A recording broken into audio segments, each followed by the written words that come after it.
are you going to be able to sell your property? So somebody has to pay. There's a cost somewhere. Nothing is free, right?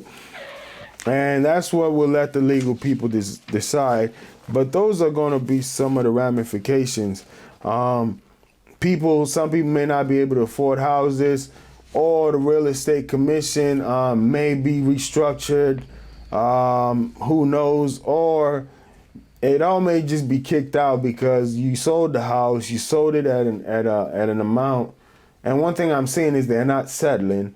They're actually going to trial, which is a good thing, because if you settle, then it opens up Pandora's box. Everybody and their mother will start suing you, right?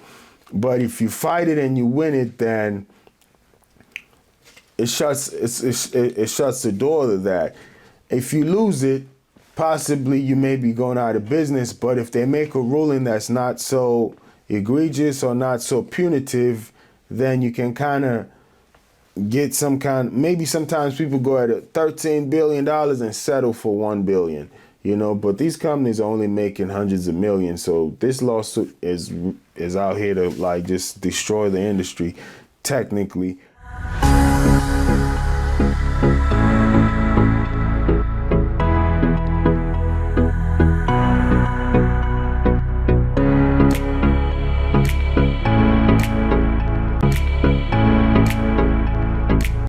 Welcome everybody to your real estate podcast, episode 3. Glad to have you with me today. We got a lot to get into. The class action lawsuit that's ongoing in the real estate industry. Just get y'all up to speed on that, possible ramifications. We're going to discuss where we are today, what that may mean, based on how things transpire. Talk about the national stats, housing market prices, inventory levels, best practices for realtors in this market. We know the market is pretty challenging right now. So there's a lot to get into, a lot to discuss. I look forward to hearing from y'all as far as tips, advice, what topics you may need us to cover. So just leave a comment down below wherever you may be getting this from. And all right. So welcome to the Real Estate Podcast. We're going to talk about this current ongoing class action lawsuit. Just get everybody up to speed. Just basic on what's going on from what I've been reading and trying to just find out what's going on. Just get everybody up to speed. So some sellers who sold some houses are suing in a massive class action lawsuit for $13 billion, suing NAR, which is the National Association of Realtors, suing a few companies, Remax, which I currently work with, Keller Williams. I don't want to say names that I'm not certain, but all the big agencies are being sued for about $13 billion, right? And what they're saying is it's a commission lawsuit. So without getting into all the legal details, I'm not a legal expert, but pretty much they are suing on, saying that they shouldn't have paid for the buyer's agent commission. So just a quick breakdown. In real estate, you got a buyer, seller, homeowner, home buyer, right?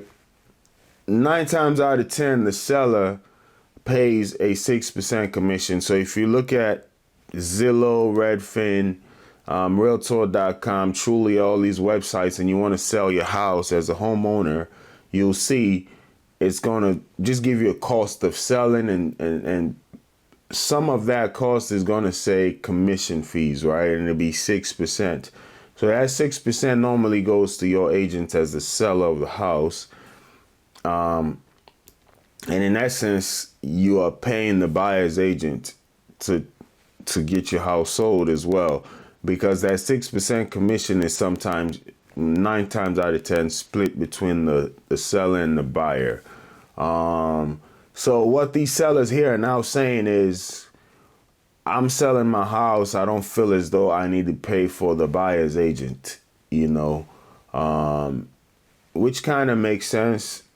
I like to be fair, but I'm not a legal expert, right? And we're going to dive into that. Kind of makes sense.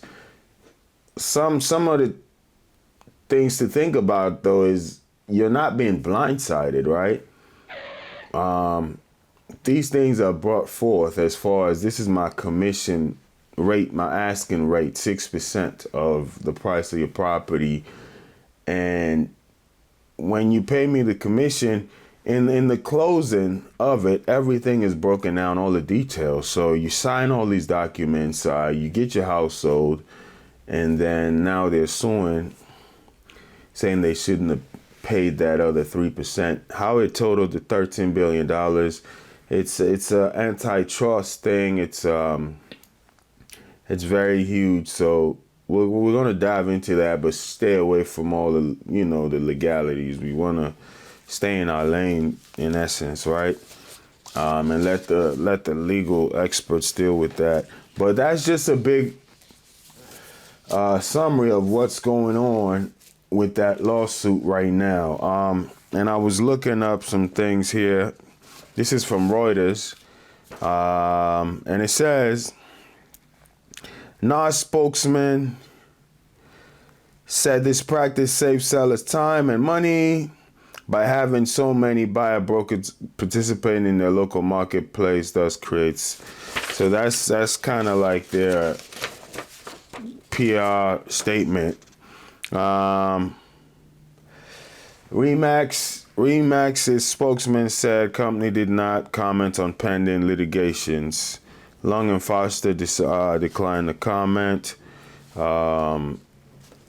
So summary says the class action, the class seeking money damages include certain home sellers who paid a commission between March 2015 and December 2020 in states including Texas, Florida, New Jersey, Ohio, Pennsylvania, Colorado.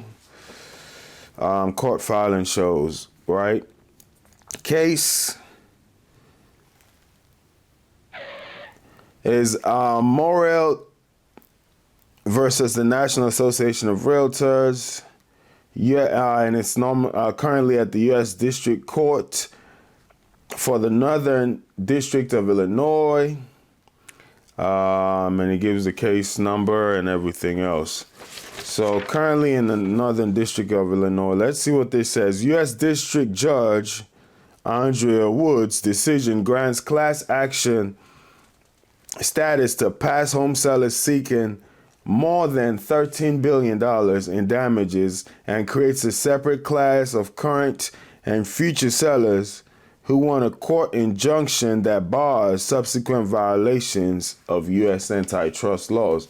So they see it as a violation of antitrust laws.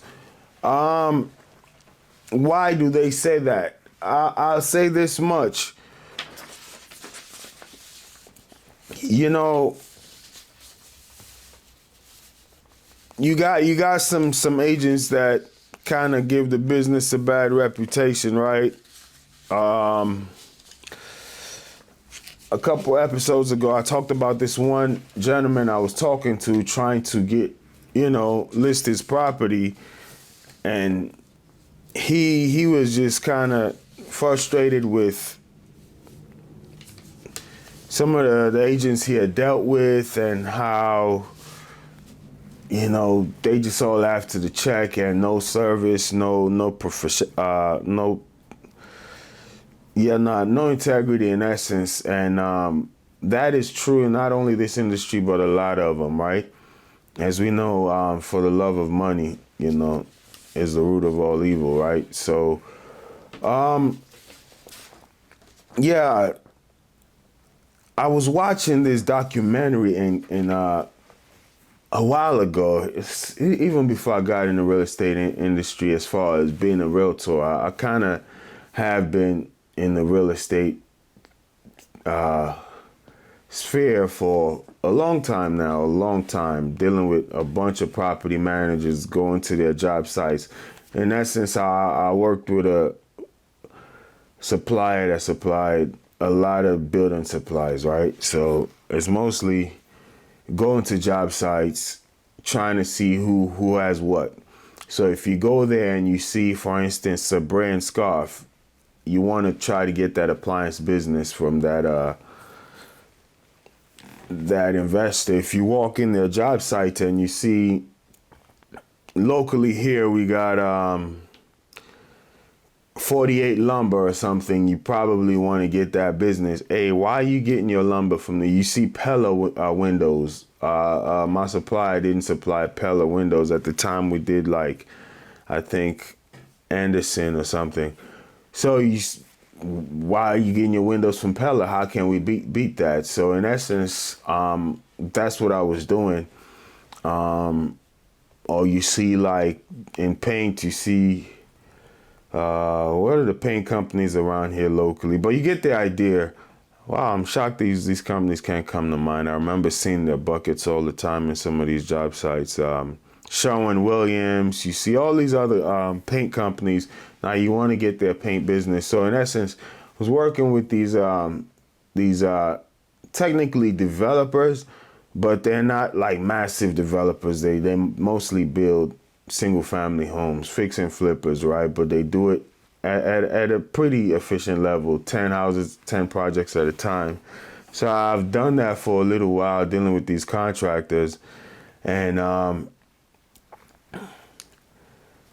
while I was in there, you like to just stay up to date in the industry. I was watching this documentary, but it was mostly focused in Canada. And you know how documentaries are, they talk about different things, but then they honed in on this one lady as the primary example of the documentary.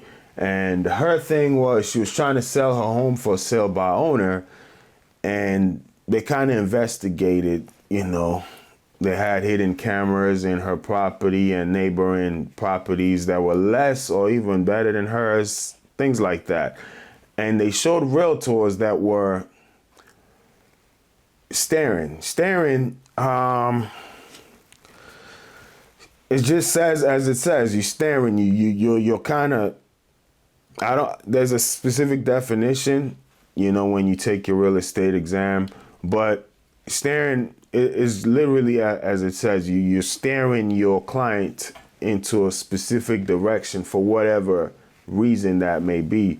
If you're staring your client for their best interests so they can possibly save money, get the home they desire, then I don't think there's anything wrong with that. You're just doing your first duty as a realtor, right? You have their best interest in mind, right? I think it's fiduciary duty, but you have their best interest in mind. You're making sure they get what they're paying you for.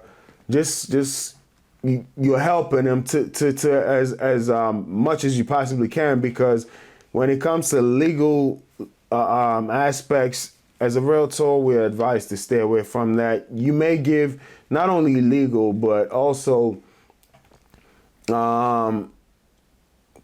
in areas where you need to be trained. For instance, you can say, "Oh, I see a leak here." You can't go give plumbing details about the plumbing of the house. That's not your area. You advise your client, "Hey, I'm suspicious there might be some issues here. Let's hire a plumber to come look at this." Right? Or roofing, I think the roof may need some work. Let's hire a specialist to come look at this, get a second opinion. You need to kind of have a feel for it. And that's, I think, it's kind of funny how things all play over time. That's a little bit of a plus that I kind of thank God I have now. And I wouldn't foresee it, I remember walking as a salesperson, going to these builders that are flipping $1 million properties in Washington, D.C., and I don't know anything about the building process, how a house is built, and they pretty much buy the house, they gut it out. Like in Washington, D.C., you got to keep the front of most of the buildings because they're trying to keep the historic look. So you can buy the house. There are townhouses, a row of them. So there's a wall, and there's somebody living on this side, somebody living on this side. But on the middle section, there's just that front wall. The entire back has been gutted. If you go back there, literally what's holding that front section up are like lumber, it's planks leaning down against the ground. So that guy purchases that house, tears everything down, and he's building the house from scratch, in essence, a brand new house, just with that old front. And then we had to go in there and try to sell him concrete, everything.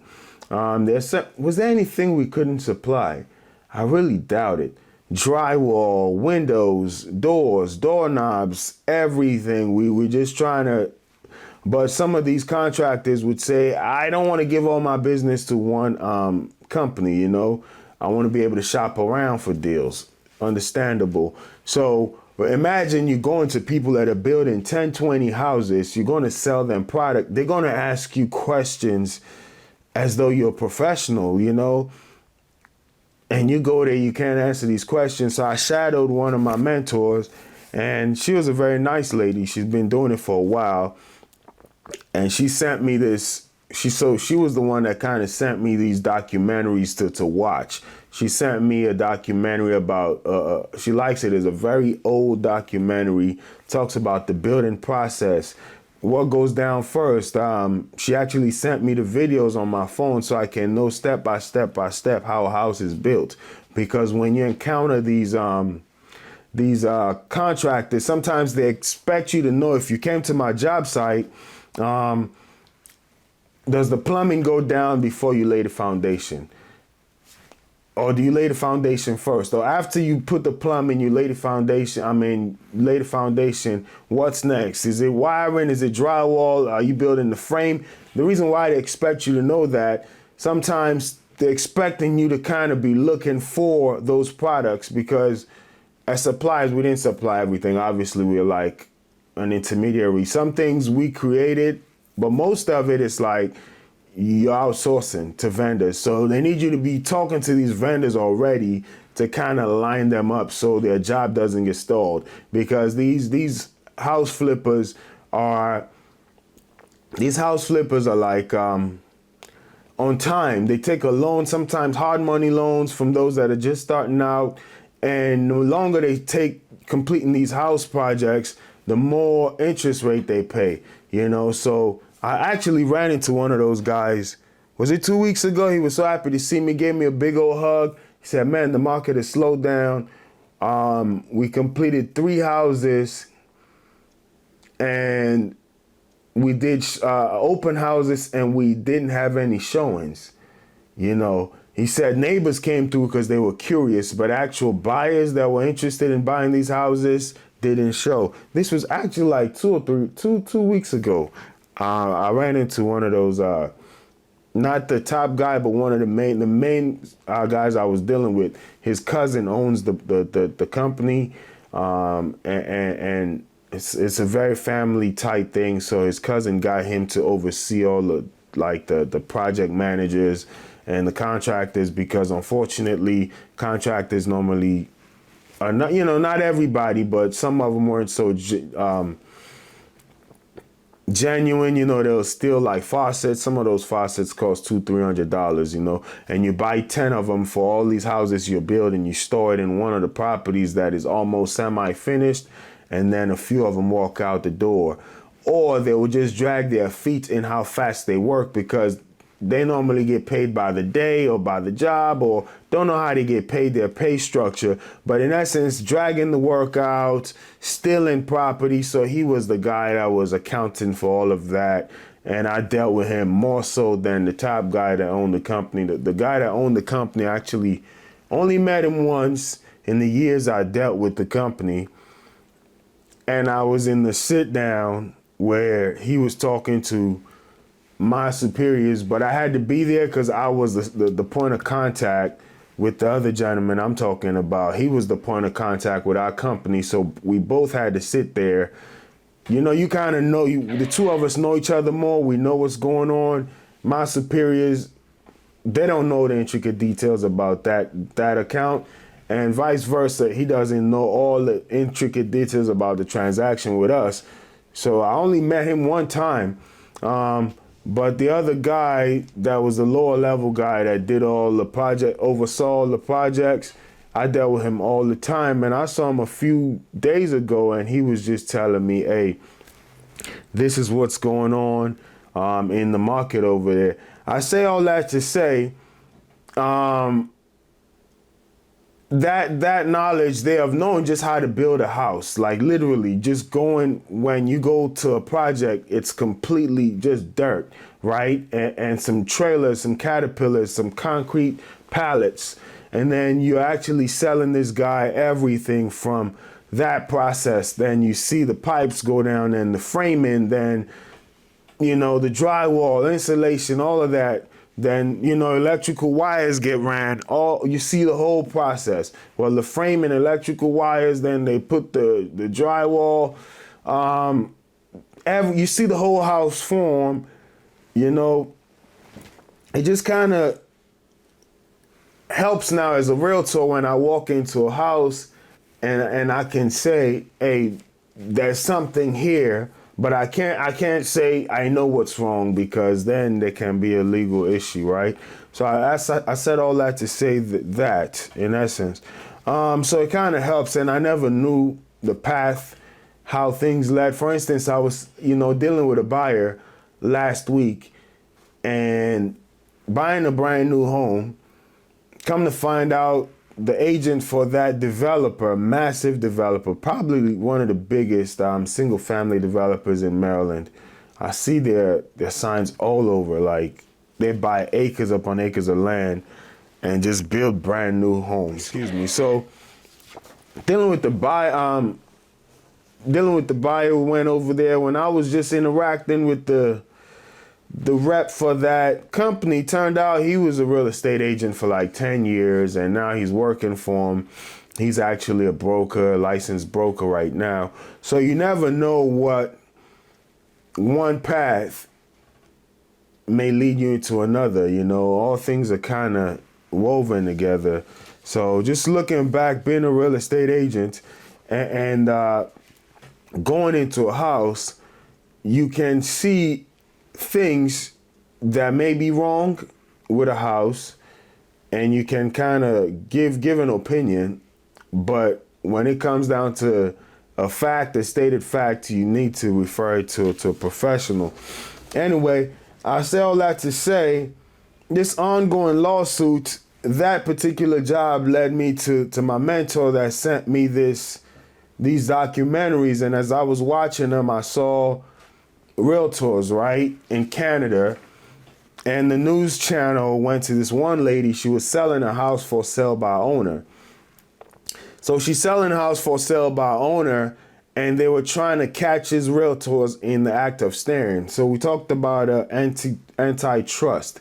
Trust, like, you know, the public is putting a lot of trust in these organizations that are looking out for, one, the interest of their clients, which are us realtors, but also the public in general, right? To make sure the public is serviced and at a fair and ethical, in an ethical manner. So that documentary was showing these realtors, this house is for sale by owner. Man, and the lady was making a ton of money on the house. It wasn't like she was, you know, even if she paid a commission, but you never know what somebody wants to do with the money, you know. She was getting older, so who knows? Maybe she was banking on that for her retirement, but it was something somewhere around 70, 80,000, even if she paid a commission, or maybe over 100 plus. It was a lot of money. I don't know how much it was, but the house had appreciated hundreds of thousands of dollars. So even if she paid like a commission of 40,000, she was still getting ready to walk away with a huge amount. I don't want to get the numbers wrong, but she was getting ready to walk away, even with commissions paid, hundreds of thousands of dollars, because she had bought the house, stayed there for a while, she took great care of it, and it just appreciated. The neighborhood blew up, as we normally say, right? So she was getting ready to cash out, but she didn't want to pay any commission. So she wanted to sell by owner. So they put the hidden cameras there. The realtors walked in, and they were just not like, they would walk in, look at the house, try to engage with her, try to get her to list the property. She would tell them, no, I'm selling this by owner. And those same realtors now will go around the neighborhood showing clients houses that were not even up to par to the lady's house, right? And they're staring them away from that property because they knew she didn't pay any commission.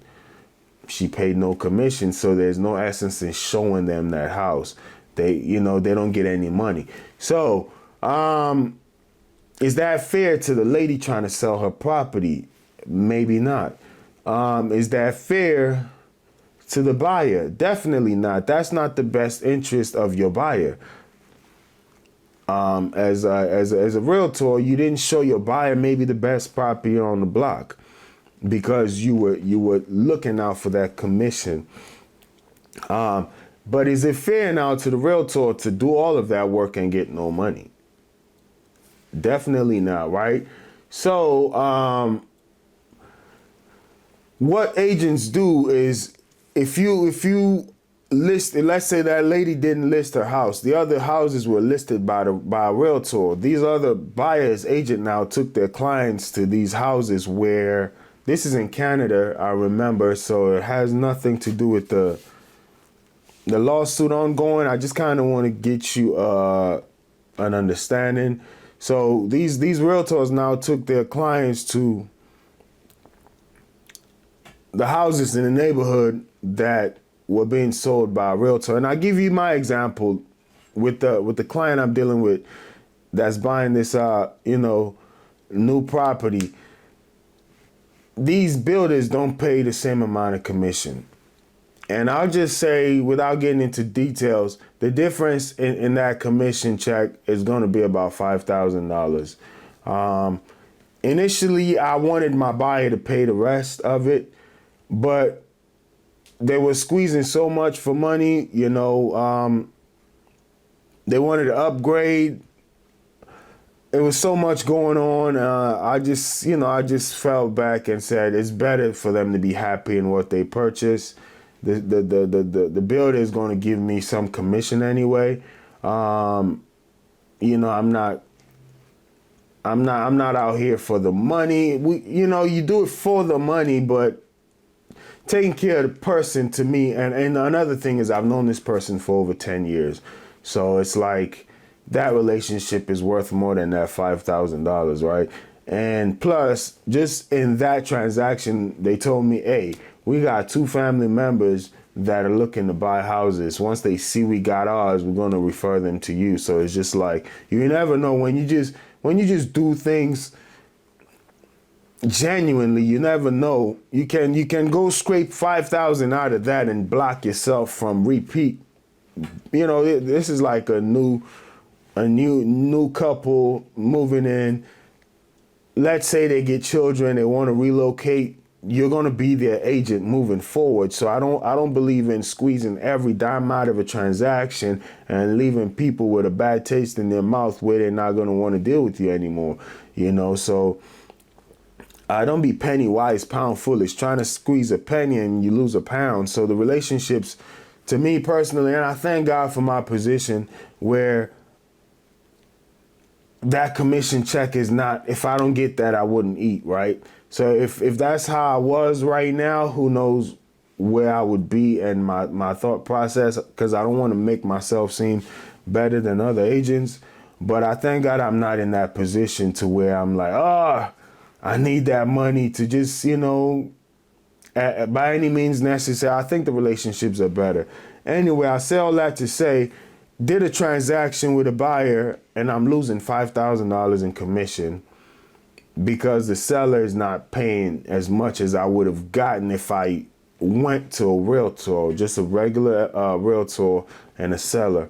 So I didn't steer my client to something that would be beneficial for me, right? And that's why this lawsuit, it's they just putting everybody in a box. In essence, they thinking all realtors always stir people to, And personally speaking, from my that just happened to me literally. And I told my buyer at the meeting, hey, this is going to cost me X amount of dollars. And then the seller told the builder, the developer said, normally other real estate agents would charge you that balance. And in essence, I really thought about doing it, but it's just that they upgraded the house to a higher level and it was a little too much. So I was just like, you know what? No, we're not going to charge them this. It's not worth it. You know, let them get what they want. If they're satisfied, I think in the long term, that'd be a better investment than that $5,000, right? Anyway, so realtors now would say, I need that $5,000. I'm not going to go to this for sale by owner person, this new developer. I'm going to go to, they show their clients a house that pays the most commission in essence. So now these sellers are now saying, it's not my job to pay for that commission. That's what the gist of it is, right? So I saw that documentary, and that's why the antitrust thing comes into play. Once again, I'm not a legal guy, so I don't want to get too much into it, but I just want to say, this is after going on for about 10 minutes. I just want to say,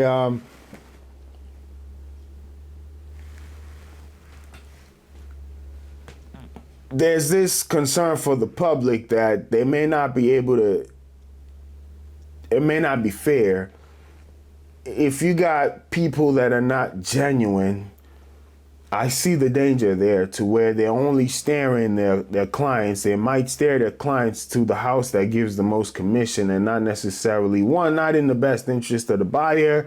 Second, not in the best interest of other sellers. But that seller who's paying the most commission, who got the biggest property, they're always in the winning position. Ironically, though, the lawsuit is not coming from a buyer. It's coming from a seller that paid the commission.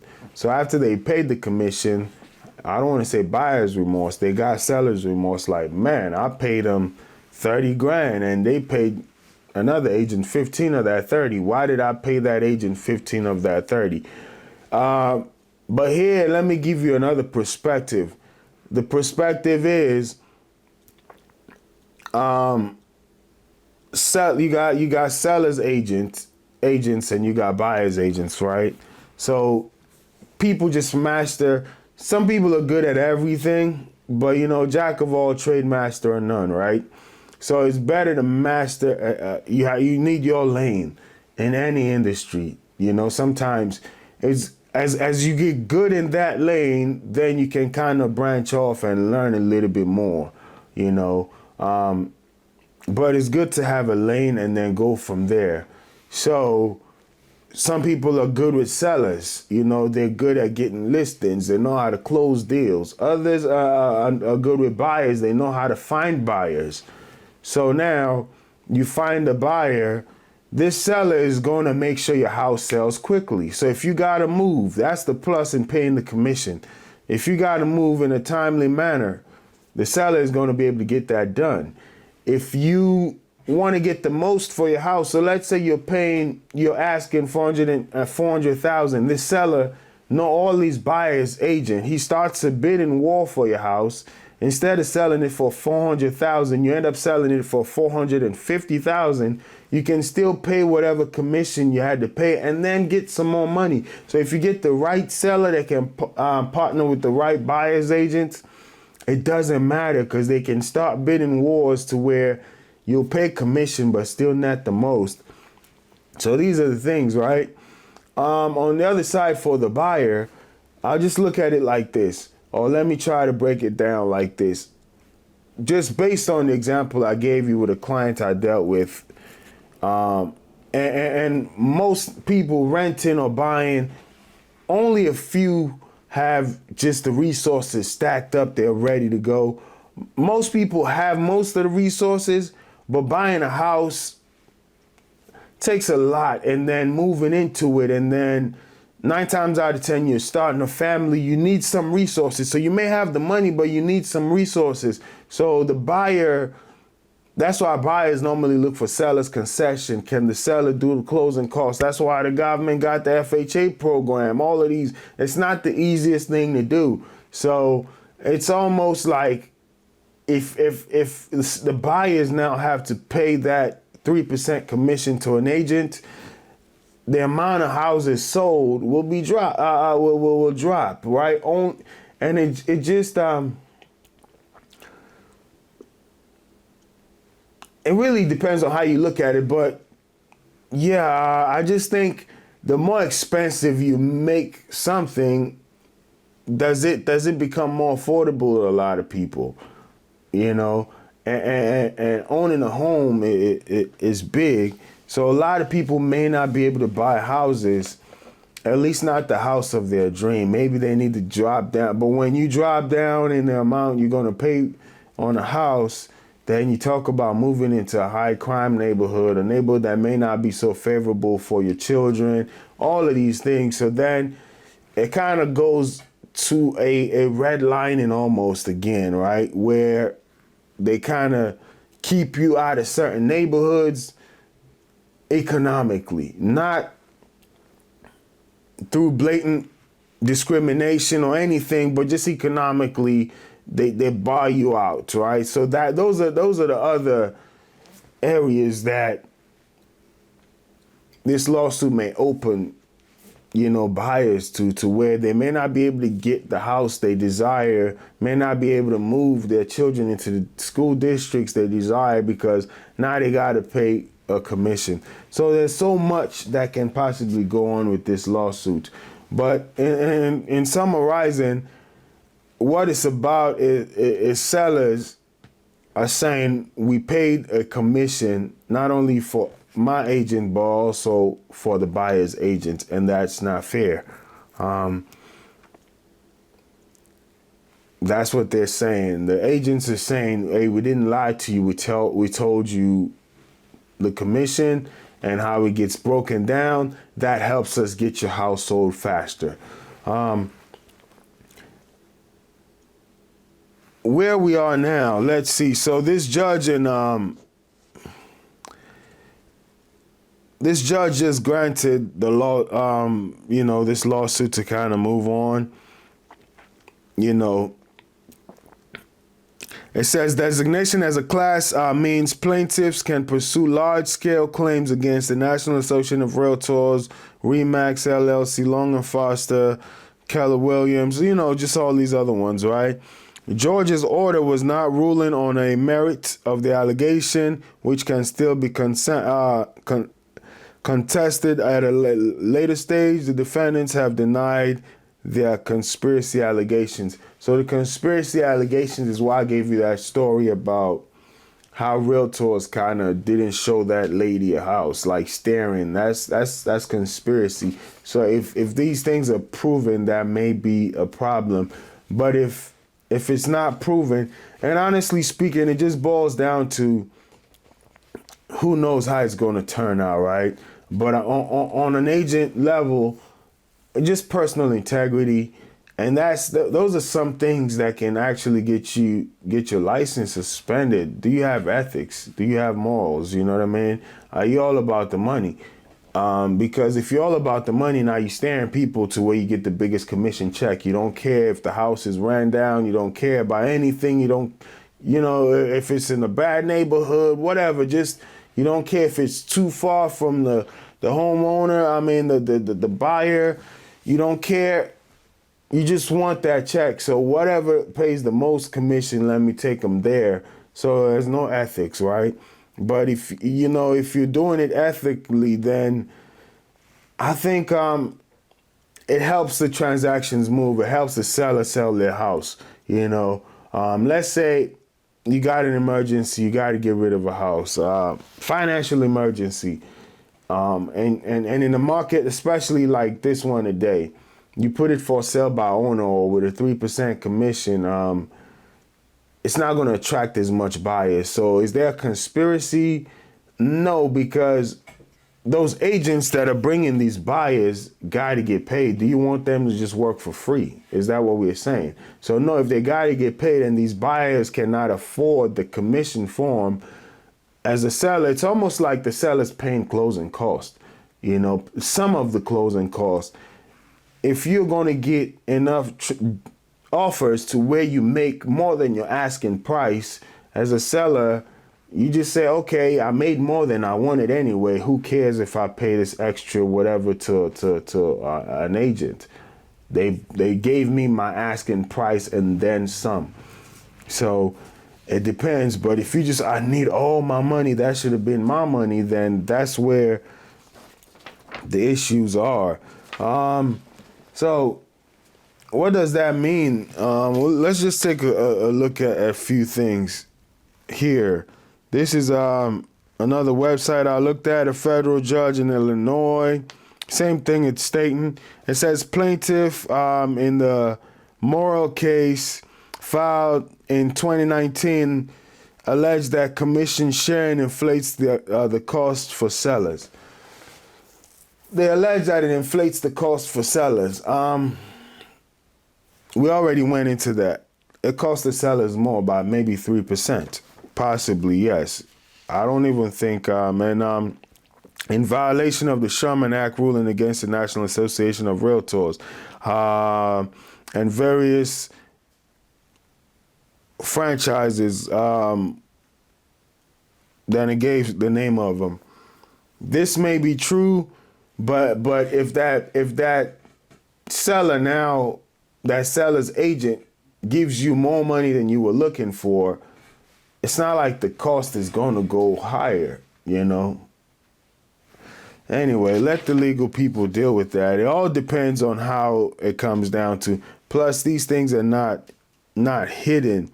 Moreover, because buyer brokers will show homes to their clients where the seller is offering a lower buyer broker commission. That's what I talked about that video where there was staring. So if staring is going on, then that's the problem.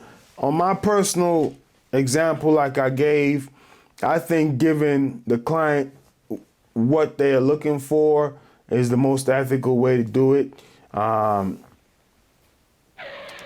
That's the problem about money, right? When you love money and you don't have any ethics in what you do, you may do some things that are not right.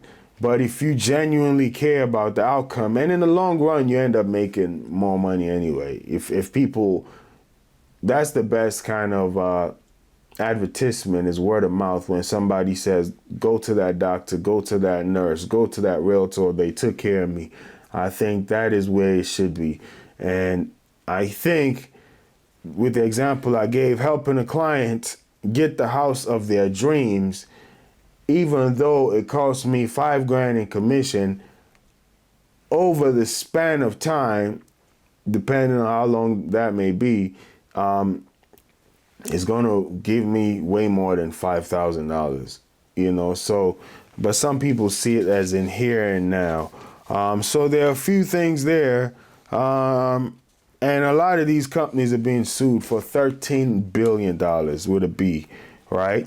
So I looked at some websites, and depending on the website you look at, they kind of rank these agencies differently. This one is saying Keller Williams is the top company in the world.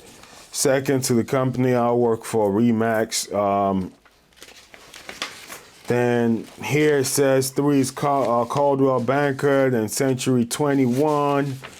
Then you know, you got a few more down the list, but based on who you look at or what website you look at, they give you different companies as one or two.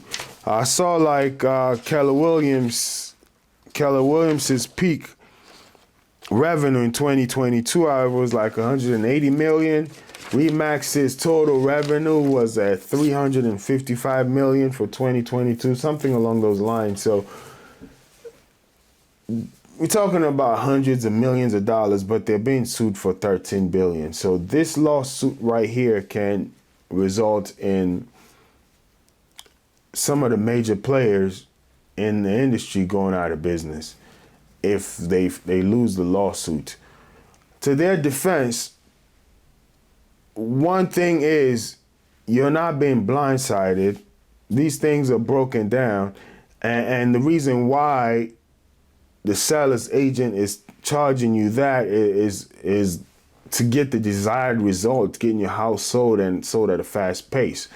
It's almost, to me, it's the very essence of why some people go to a 5-star restaurant rather than a fast food restaurant, right?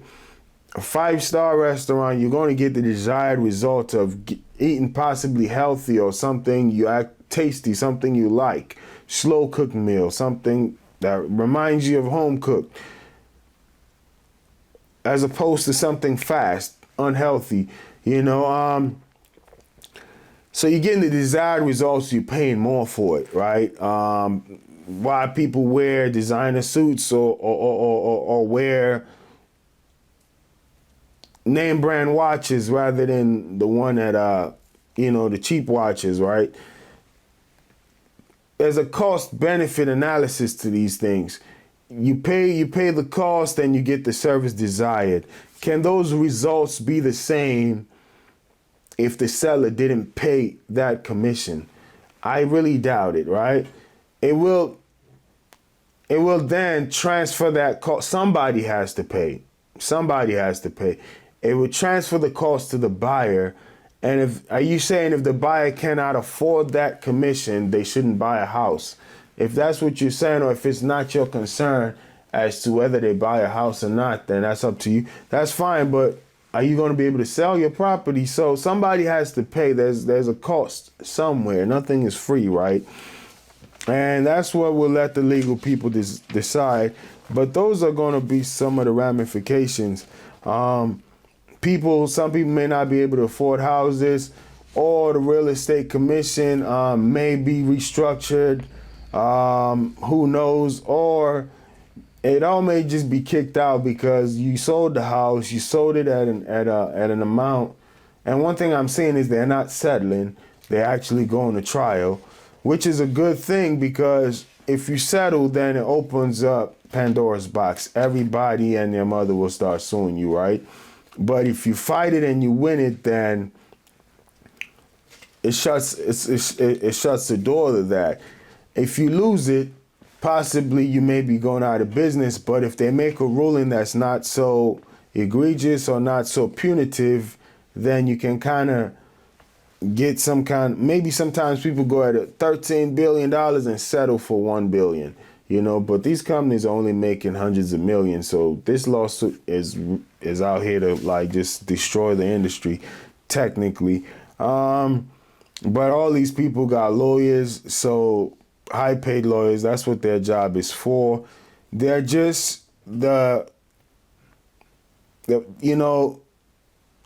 unfortunate ones in every single industry, right? You got doctors that do malpractices.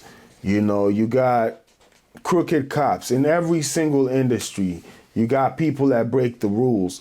But if the National Association of Realtors is overseeing, and then the local board of realtors, like here in Maryland, we got the Maryland Association of Realtors, right? If they're overseeing their agents to make sure they're not staring, and even the government boards, sometimes they would send people to go buy houses, or especially in neighborhoods where they feel as though these staring or redlining things are happening. The Fair Housing Commission, they will just do these things to see are these things happening. So if they do their job to actually investigate and regulate and clean the industry up, then it shouldn't be anything to worry about. Or if all agents were ethical, But here to say we're going to punish an entire industry for the bad decision of a few agents, I don't think that's fair all the way across. And if you cannot even prove that those agents were conspiring in the first place, if they were literally doing the best for their clients to either buy or sell, because what did I stare my client into less commissions? No, I gave them the best possible outcome. So if these agents can prove that, hey, I provided the best house for my client, or I provided the most buyers for my client, then this lawsuit may just not hold any water. Who knows? So we talked about companies possibly going bankrupt based on how this thing falls out. We talked about what this means for buyer's agent. For buyer's agent, currently getting paid by seller's agents. We talked about that.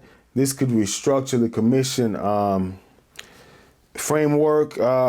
Seller's agent, this 3% incentive currently drives buyer's agent. We talk about that. So seller may charge the seller's agent may charge the seller 3%, 6% for selling the property, but they pay 3 of that out. That 3 that they pay out is to give them buyers, like to bring buyers quicker. What this may do for seller's agent, if they lose this lawsuit, you got to put your working hat on now, right? You can't just list it and people bring our buyers to you because of a commission. There's no incentive, for them to bring you buyers. So now you got to go do the work and go find buyers. You may need to be a buyer and a seller's agent. So who knows? There's just so many angles, so many possibilities with this thing. But I really think it boils down to ethics, man. If you just do business on the up and up, then you ain't got to worry about it. That's really what I think. What this means for the industry, it depends on how you look at it, Can it clean up the industry from those who are not genuine? Possibly. But like I said, how many incidents have we had with police brutality or like gun violence or all these laws that they enact? Does it stop these things, Does it really stop them? Does it stop crime? Does it stop, can it put a Band-Aid on it? I hope, you don't want to be in an industry where everybody is just a slime ball. You just hope people really got morals, man, And unfortunately, that may not be the case, It says what this class action lawsuit means for sellers.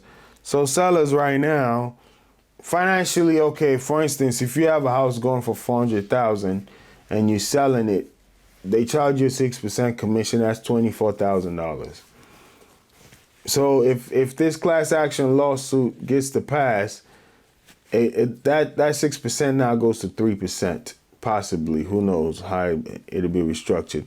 So 3%, and you get to save $12,000. So now, okay, you were charging $400,000, now you're paying $12,000. Check this out. However, it may mean a slowdown in the time to sell it. So if you're trying to sell, remember I talked about my builder, the investor I was dealing with, right? Finished the houses, and now he's trying to sell it, but he couldn't find buyers, right?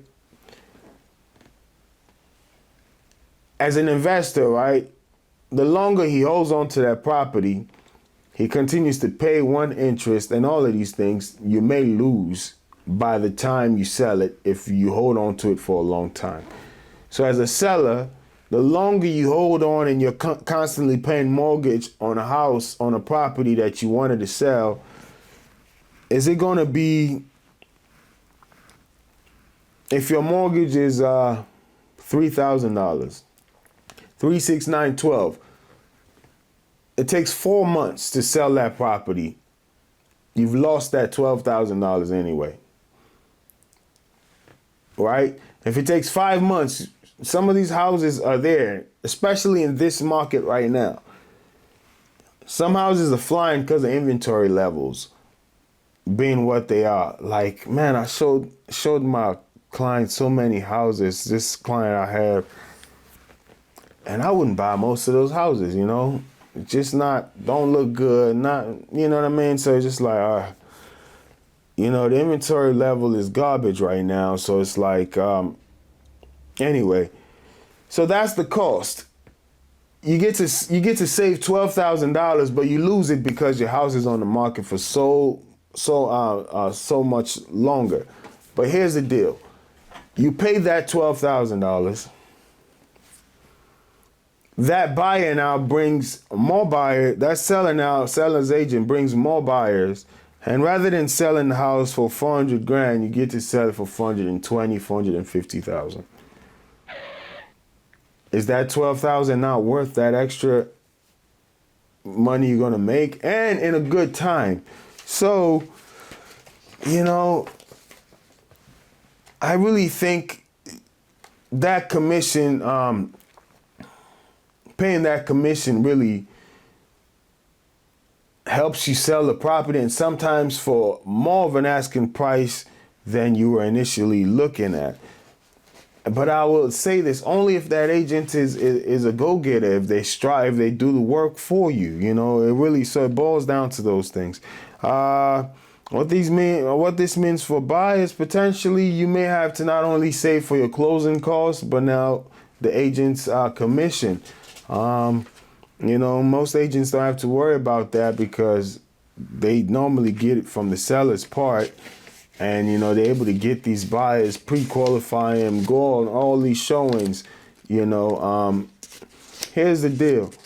I'll just tell you this much. It will kill the selling, initially at least, because all these people showing all these houses to 10, 20 buyers. Like, you go to some of these websites, not to single them out, but like a Redfin. People go look at a house on Redfin, and you got these agent partners that they then take these potential buyers on tours.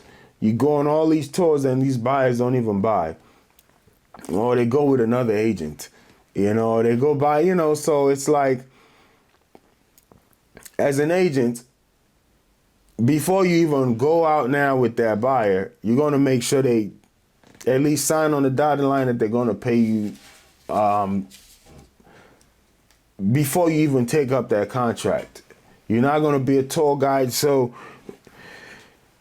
it can be a plus for a buyer's agent, because now you got the buyer committed. They're not going to take you on a wild goose chase, Now they're committed. They'll have to. You're not going to spend $12,000 and then play games with your money.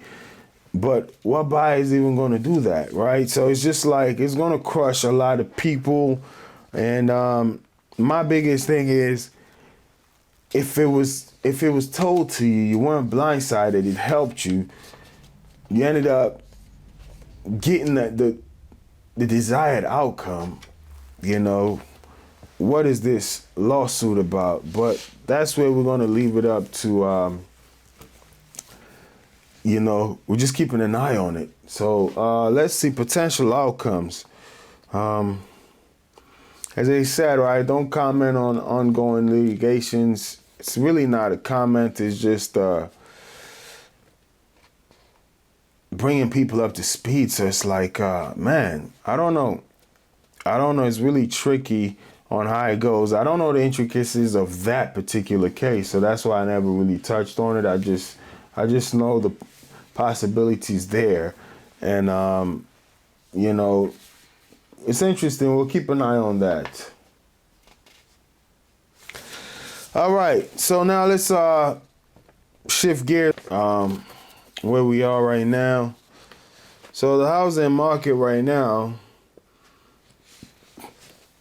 so it says existing home sales for May 2023 will be released on Thursday, June 22nd. So it's not June 22nd yet, so the May numbers don't come out till the 22nd of June. Today's actually just the 2nd of June, right? So we got 20 days to go. So these numbers are for April.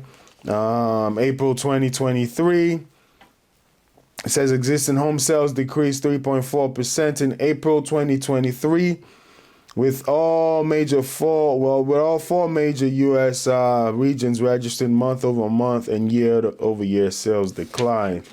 So East, West, North, and South report a month-over-month decline. It says the existing home sales data measures sales and prices of existing single-family homes for the national overall, and gives breakdown for the West, Midwest, South, and Northeast regions. This is according to the National Association of Realtors. So existing home sales are down 3.4%.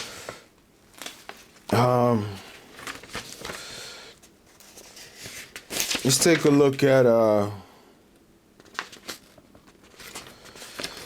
pending home sales nationally for the month of April 2023 is down 5.2%. It says in March of 2023, pending home sales fell 5.2% month over month and 23.2% year over year.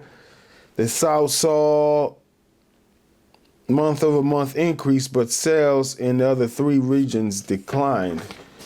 All right, so that's the National Association of Realtors talking about the market right there. What that is saying right now is there's just there's a decline, but increase in the South here. It says the South saw month over month increase. We talked about some factors that may be at play here.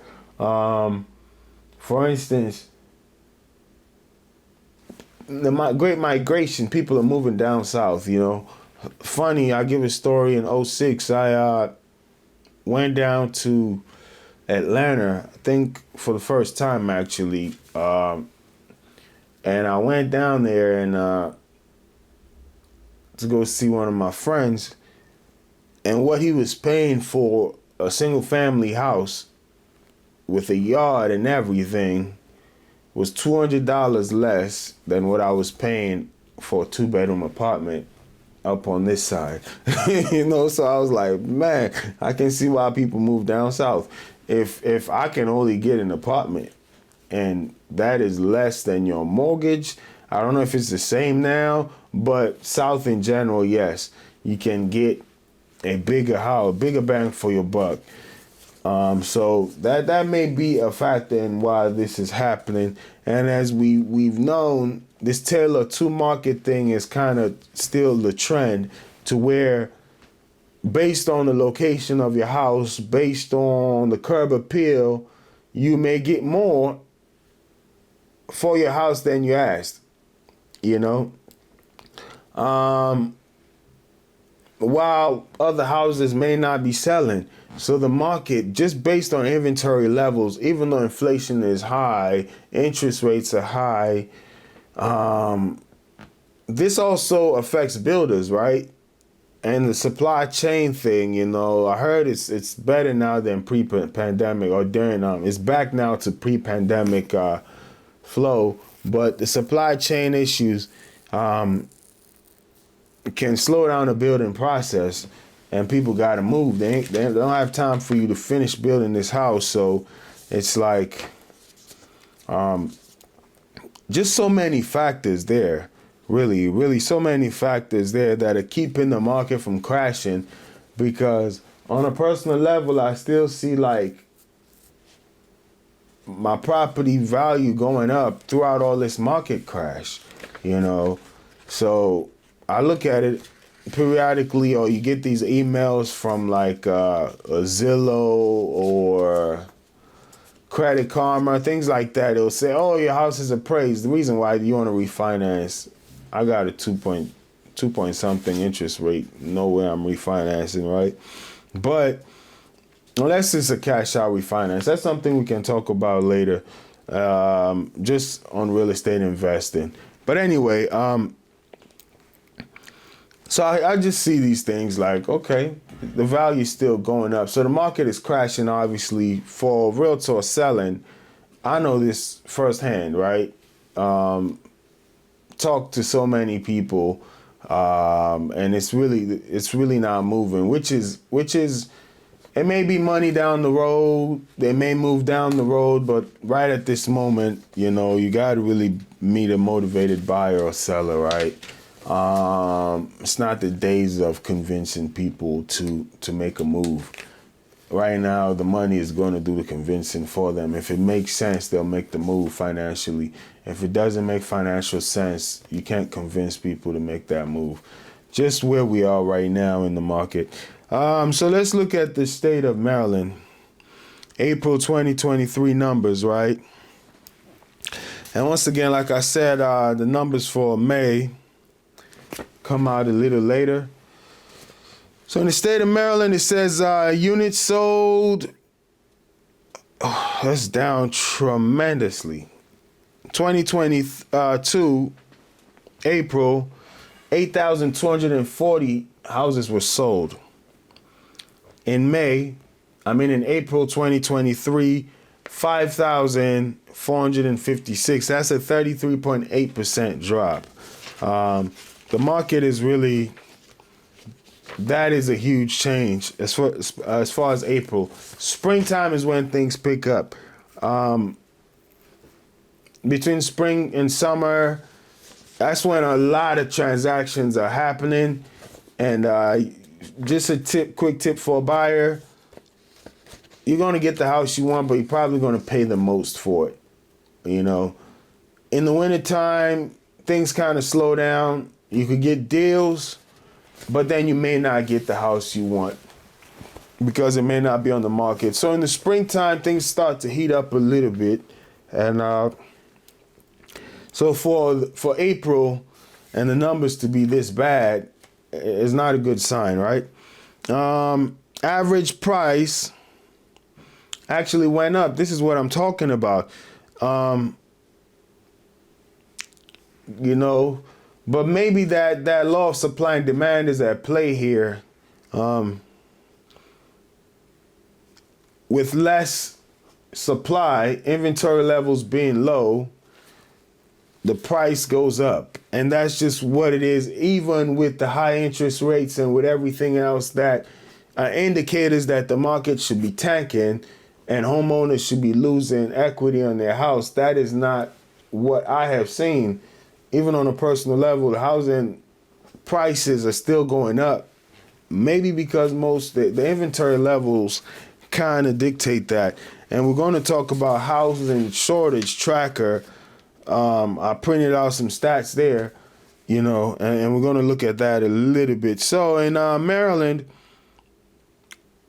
the average price of homes sold in the month of April in 2022 was $464,078. In 2023, April, $467,986. So almost close to a $4,000 increase, right? The change is 0.8% positive. The median home price went up $6,500, believe it or not, in Maryland. Change of 1.7%. So 2022 median home price in April was $390,000. Current median home price $396,500. So that's really what I've been seeing there. It's like prices of homes in Maryland are still going up, even though the units sold is dropping tremendously. Pending listings in 2023, 6,856. In April of 2022, 8,000. So the pending listings are down 8,643, down almost 2,200, right? Down almost, 2,000 units. Active inventory. So looking at inventory levels, down almost 2,000 as well. Here we're looking at in Maryland, active listings in April 2022, 9,300. Now it's like 7,500 almost, which is, And then months of inventory. April 2023 got 1.2 months of inventory. Now we are at 1.1. It says new listings down from 10,008, almost 11,000 new listings to 6,500 new listings. Stick around and we're gonna talk about what this means for realtors, right? This type of market, what it means for real estate agents, what it means for buyers as well, and also sellers. Let's see if I can grab a pen. Wanted to make a note of that so I don't forget.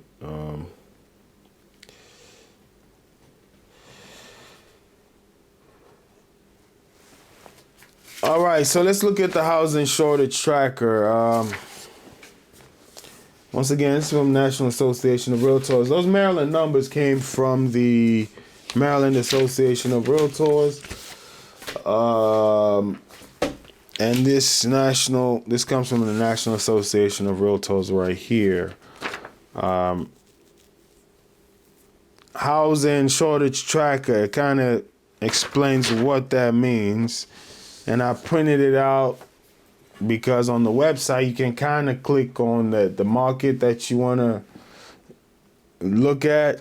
So just the default setting is at Newark, Jersey, and PA. But I also looked at the Maryland, Washington, D.C., they call it DMV or whatever, Northern Virginia, which is Arlington, Alexandria, Northern Virginia. All right, so let's look at this. What does it say about the housing shortage tracker? It says, notes, a negative ratio shows that there were job losses in the area.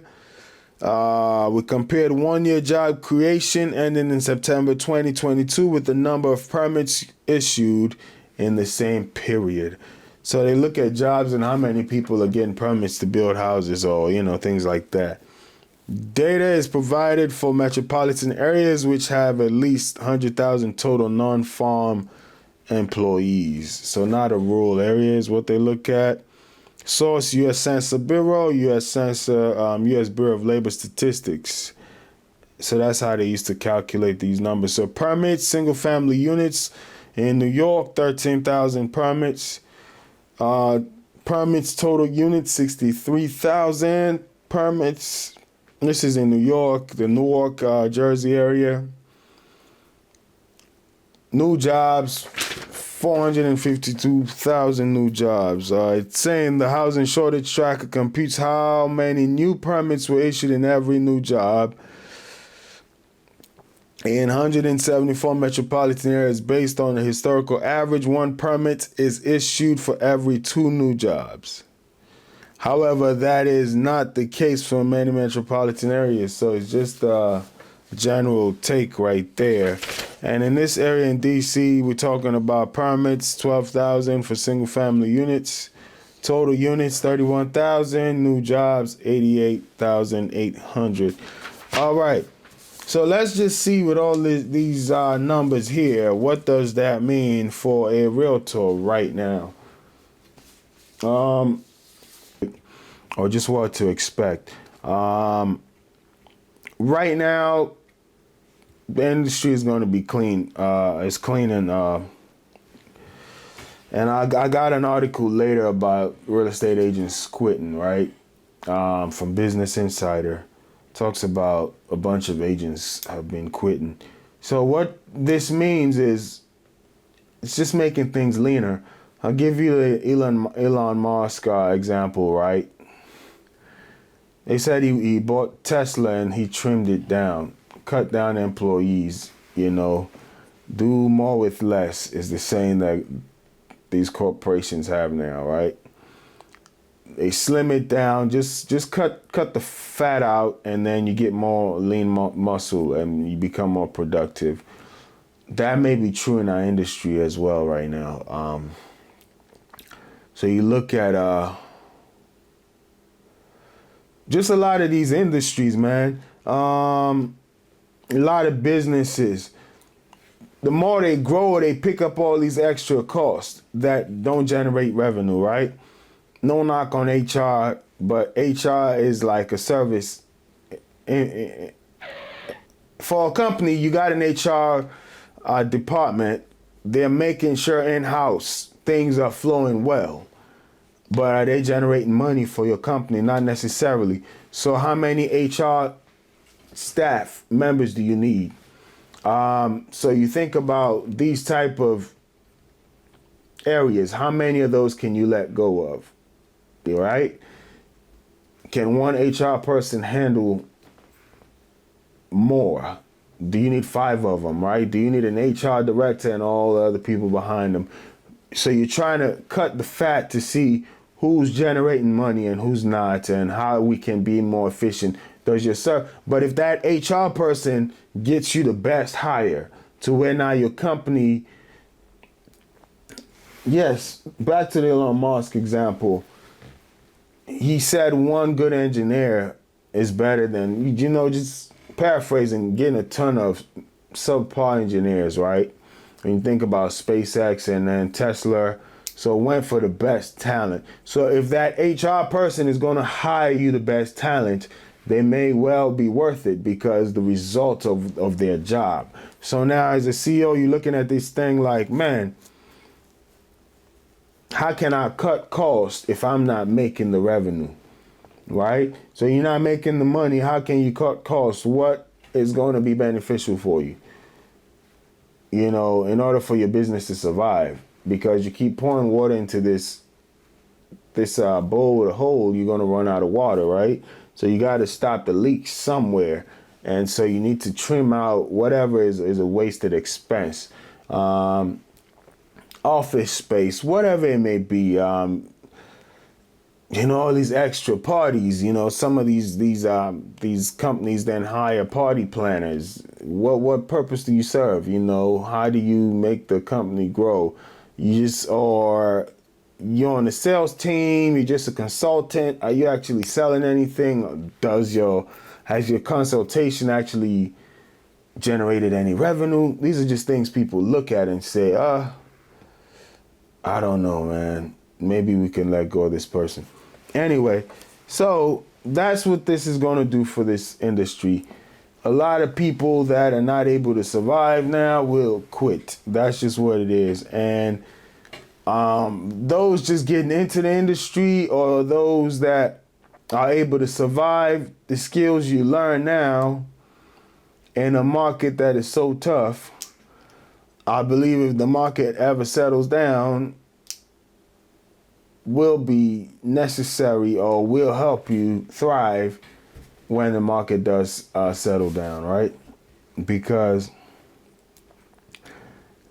it's like almost after going through. So I'll give this example. Remember back in the early 2000s, for those that are sports fans, the Western Conference was just so stacked at the time. We're talking about the Shaq and Kobe era, right?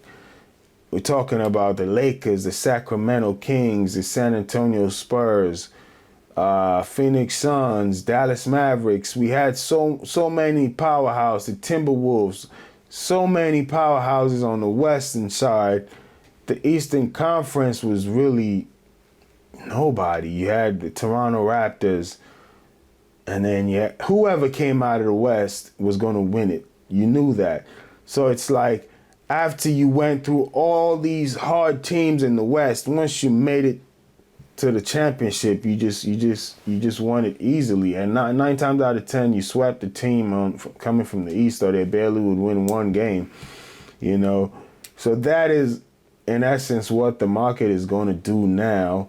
Is like, you're going through all these challenges right now. If you are able to build best practices as an agent right now, once you get to that market that is a little better than this, you're just going to sweep it, right? I hope that makes sense. So what are some of these best practices? And today we're just going to touch on one quick one here, or maybe a couple. And this is something I would say I struggled with in the beginning, is consistency. And I just think about how many deals kind of slip through the cracks just because of not being consistent. I would speak to this person, get a good conversation, but remember last podcast I talked about focus on the big rocks, focus on the revenue generating activities. I would get so pulled up and caught up in personal issues going on just other aspects of business, whether it's servicing a client, whatever it may be. You just get pulled into so many different directions that when you go back to follow that lead, it's now so cold, and they probably moved on with somebody else. So this is when I think, man, So speaking of scaling a business, right?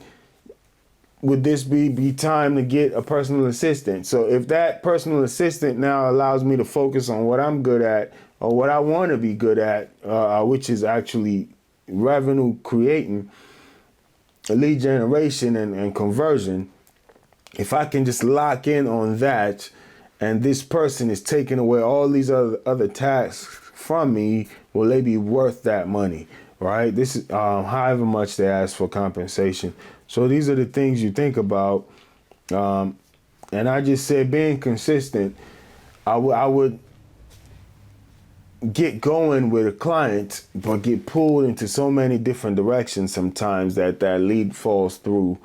So that's something I would tell most agents, especially the new ones right now. That's something to watch out for: consistency. You can start something now. You do it for a week. You don't, the follow up, you don't want to be hawkish to where you drive people insane, but the follow up, right? You want to be able to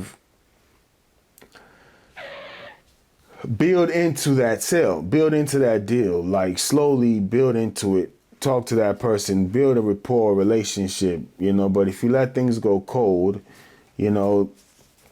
it kind of is hard to just rekindle things in the sales industry, not in personal relationships, I guess, but in sales. It's just because sometimes when you got friends you haven't seen yourself for years, you can always just come back and get the spark going. That's not the same with sales. These people necessarily don't know you, so you're building with them unless it's a friend, but if it's not a personal friend that you're trying to work with, you got to kind of slowly build these things, and that consistency and conversations to where you take it from the introduction to getting to know each other to the listing presentation or whatever it may be, to showing houses to then closing the deal. That consistency in that, I would say, something agents must focus on right now. Other thing is, I was watching this video and the guy said, "What gets measured gets accomplished." I said, "Wow, that's heavy, So track your numbers. That's what I'll say. Track your numbers. I'll try to see if I can put up a chart as I go through this, but you want to look at contacts. How many contacts to a transaction? How many people did you have to talk to get into that transaction? This number can be skewed or can be misconstrued. So it needs to be put in the proper context, right? So if I talk to 5 family members and one of them happens to be looking for a house and I get a deal, am I going to say every 5 people I talk to, I get a deal? Not necessarily. But if I go talking to 100 people, so you want to get a huge sample size, and then you see out of those 100, how many actually convert into an appointment. Then how many of those appointments now convert into a deal? Then how many of those deals now close? Because when you got the listing appointment, how many of those listings actually sell? So just because you signed a listing appointment doesn't necessarily mean it's going to translate into a sale. How many of those listings actually sell? So track your numbers. The reason why is talking about making your business lean and efficient. If you're running ads, for instance, I run ads, I'll check the analytics on it. Then I see how many of these, how much did I spend and what did it come up to? There are things I used to do when I first got started, I just don't do anymore. So it's not like you want to chase the golden, as they call it, shiny object syndrome. You're jumping from one thing to another. But you want to see what do you get the most bang for your buck for, and then you lock in on that. Then you can scale from there, So it's just tracking your numbers. I see how many hand mails I sent out. Hand mailing may take longer to materialize than a Zillow ad, right? Or a Zillow partnership, or like a YouTube, Google ad. So each just because you sending a bunch of hand mails out or postcards out and it's not materializing doesn't mean it's not effective. So don't just throw it out and say, oh, this is not working, I'm not doing that anymore. That is something you want to always have just to keep your name in your local area that you're farming, right?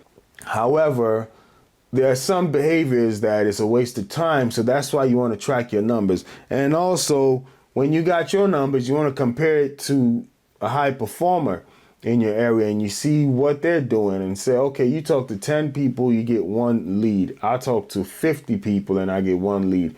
What am I doing that's not that you're doing that's better, right? All right, so then you start to pick their brain. But if you track your numbers, then it just makes your business more efficient. You get to see what works, you stick with it. It's the same as I just stray off here, building a YouTube channel, looking at the topics that work. You know, when you building the YouTube channel, it's not really about you. You make it too much about yourself. And that's something I was guilty of that I'm straying away from now. It's not about me and what I want to talk about. Do the people want to hear what I'm talking about? So I look at the analytics. You swing, you know. They say hit dogs holler. So you throw a rock at the crowd, you listen to, okay, I hear noise coming from that area. Maybe we hone in on that area, right? So you look at the analytics. When I first start, you do a lot of different things. Then you check the numbers and see where's the reaction coming from. Okay, now I need to focus on these topics. Same in your business, right? Track your numbers, please. See how many contacts translate to a sale. But I'll kind of give you a breakdown. You need an area that says contacts, then a column that says contacts to appointment, and then appointments to listings. Those are 3 areas. If you want to even get better now, you want to do listings to sales, your conversion rates, your actual sales. You know, when you get the listing, what is your close rate? All right. So now, just looking this up, they say a starter, 1 to 5 contacts. A high level performer, 1 to 5 contacts.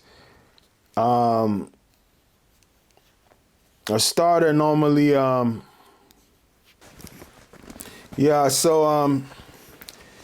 said contacts per hour, right? You do a job and you get paid by the hour technically. So even though it's commission based, you want to get it down to where it can be, you can compute it, you can calculate it, you can analyze it. So a beginner normally does 1 to 5 contacts each hour. Somebody who's somewhat experienced, mid-level, you can say they do 6 to 8 contacts an hour. An experienced agent does 9 to 11 contacts per hour, right? And contacts to appointment, that beginner normally needs 150 contacts to get one listing appointment. That mid-level guy, 70 contacts, they get one. And that professional, 25 contacts, they get one listing appointment. Now, those listing appointments to listings, that beginner needs to talk to 10 people before they get 4 listings. That moderate person, 10, they get 6 listings. That experienced 10, they even get 10 or at least 80%. Eight of those conversations, those listing appointments go straight to a go straight to a contract. So you got to know your numbers, do different things, and then let's say the goal is to make $100,000 a year. You look at the median home price. In the state of Maryland, we saw that's $396,500, right? $396,500. But we're just gonna go with a national average. I think about $380 or so. You multiply that by 0.03 because that is going to be your percentage on the commission split, which is $11,400. Now you want to divide 100,000 by 11,400, and you say, okay, I need to sell 8.9 houses. 9 houses sold per year.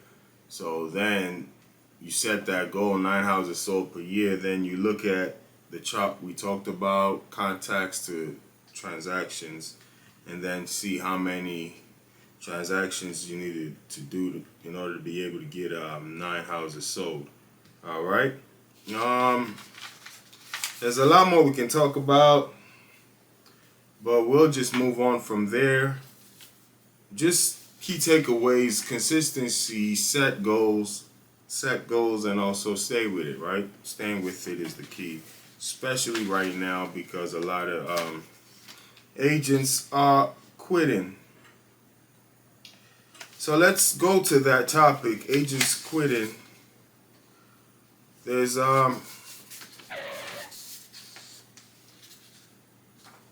actually, just when you Google that, this comes up.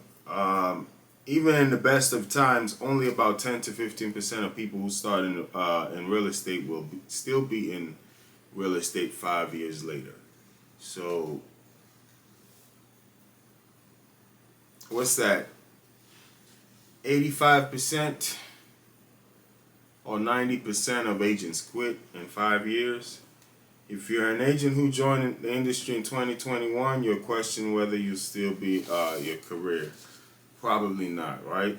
So 90% of people that join the real estate industry quit in 5 years. There's a reason for that.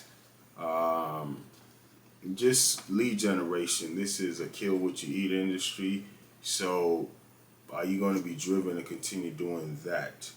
Or do you get what you need and transition into something else? On that note, we're going to talk about the National Association of Realtors membership counts. There's a chart here. Got this from BusinessInsider.com. It goes from 1980 to 2023. Not going to go through all of it, but in 1980 it was somewhere under 800,000 agents. In 2022, it hit its peak so far. The chart has been going up. Basically, population growth, all those kind of things factor in. But 2022, October was the peak of 1.6 million, 886 members, right?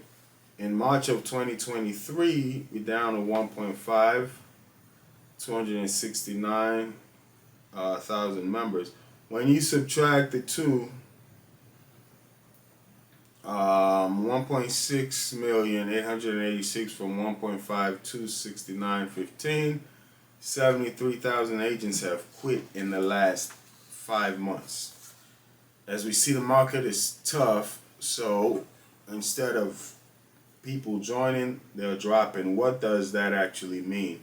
So when the market is booming, a lot of people get in. It's almost like almost everything in life, right? The Bitcoin thing, the crypto thing.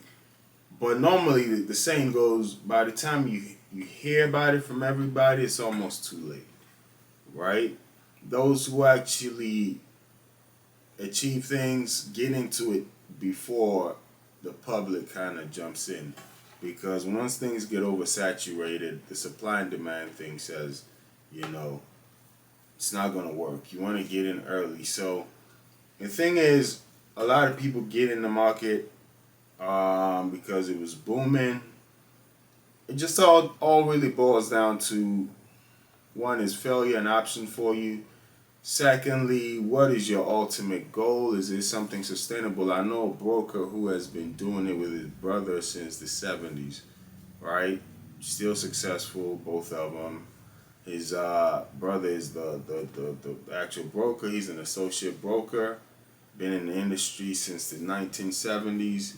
And now they don't prospect as much. Repeat customers kind of just let them do their thing. Is that what you're doing it for? Or are you looking to transition into investing? Just different aspects of the business. So now that a bunch of people are quitting, as I said, if you can weather the storm, when the market picks up, By the time a bunch of people get to hear that the market is booming and they want to get in it, you're already in it, right? And you can kind of ride that wave. So just some key takeaways. If you can ride the wave, you'll be good. Finally, we're just going to wrap this up with the interest rates as of right now. We're looking at the 30-year fixed rate, 7.18%. 7.18% with an APR of 7.2. That is a lot. That's very high. 15-year fixed rate mortgage, 6.61 with an APR of 6.64. 30-year jumbo, 7.18. APR of 7.19. 5 to 1 ARM, 6.03. 7.83 ARM. APR. We already talked about what the ARM stands for, adjustable rate mortgage.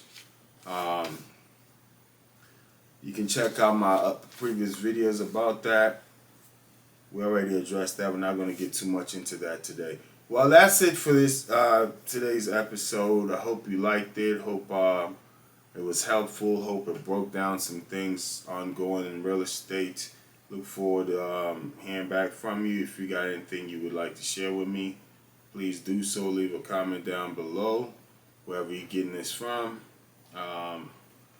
And thank you.